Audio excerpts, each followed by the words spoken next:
Upat ra jud ka ingredients ug makahimo na ka og lami og healthy nga dessert. Chan chan chan chan chan. O diba? Upat ra lagi.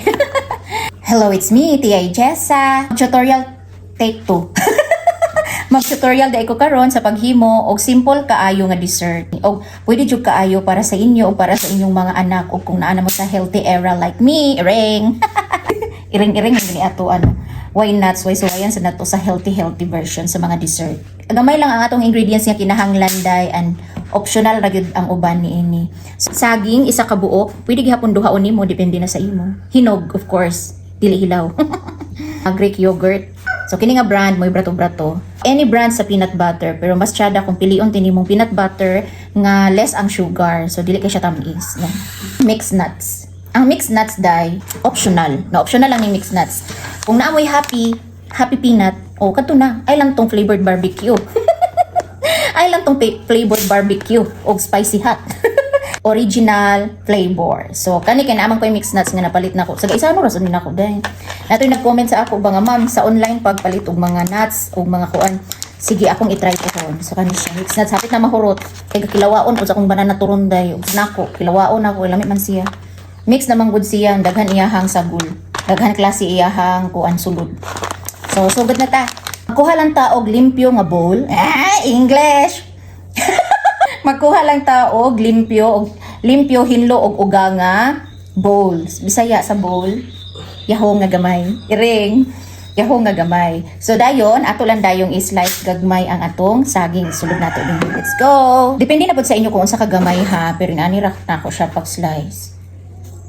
Slice na ko kato nga. Kaupat kabahin. Ay pa dayon ako ibutang sa bowl. Tanan, ingon ani lang. Sayon ra kaayo. Sunod na dayon nat ang manok lagi day kada mag voice over ko day naagyo na sila na inana ang mga manok diri day. Isunod na dayon nato ang peanut butter. Mga isa lang ka kutsara nga peanut butter. Pero kamo depende na gid sa inyo kung unsa kadaghanon inyo ang gusto. Pero ako isa ra ka kutsara atong isagulan. Go. Nani lang kadaghan na okay na ni. Spread lang nato ana. Not necessary nga imo yung ma-perfect ni imong pagka-spread sa imong peanut butter. Dili perfect nga pagkabutang. O ingon ana lang pagkabutang day oh. Ingon ana lang gud pagkabutang day. Wa nagkarimao pero okay ra kay na. Inani na din ang hitsura. Isunod na dayon nato ang yogurt. Ang ato ang Greek style nga yogurt, plain lang siya.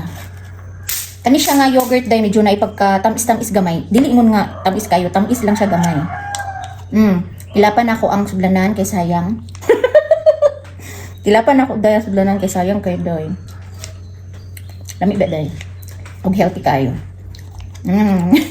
Okay, ato nang isagol. Isagol lang nato yun ani day. Sayo na kaayo ni siya day. Sayo na jud kaayo ni siya nga dessert day. Kung inyo ning orderon bitaw sa restaurant day, agoy day mo abot kag 200 ka pinday. Himo na lang.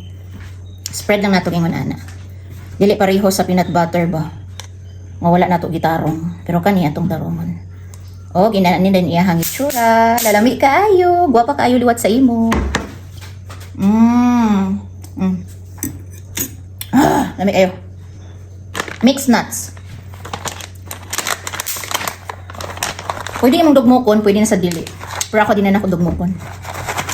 Ito lang ibutang ang mixed nuts. Yung ani. Okay, mauna na siya. So ayi jud ninyo day, promise. Lamig siya. Ganahan kaayo mo ani o ganahan sad kaayo ang inyong mga anak. Di pa jud siya maka-bloated sa imong tiyan day, kay dili cream atong gigamit, yogurt atong gigamit. Og healthy kay siya. Pwede na nimo ni siya kaunon kung ganahan ka, pero mas lamig gid ni siya kung ibutang sa nimo sa freezer, ipabugnaw sa nimo. Ay nimo kaunon gyud mo siya ice cream. Mas lami pa sa ice cream. Ato siya tabunan sa cling wrap. Naramong cling wrap day. Dugay na kay namong cling wrap day.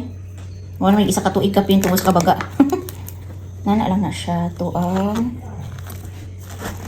Pero kung naamoy ko ang katong social bitaw nga balunan nga glass, nice kito siya. Butangan ani. Wala man ni social nga balunan nga glass. So kanilang ato ang Tupperware. Og mao na dayon niyang hitsura, o diba? Isulod na dayon nato siya sa freezer para dali sa mabugnaw. Aron makaon na dayon nato later. Day excited, o diba? Pero nakakaon na gud ko ani day lamig kay day. Naghimo lang ko para i-tutorial sa inyo. Basta hindi ganahan pod mo. Taran! Let's go! Sulod na to sa freezer, guys. Ay, tungtong lang na to. See you later!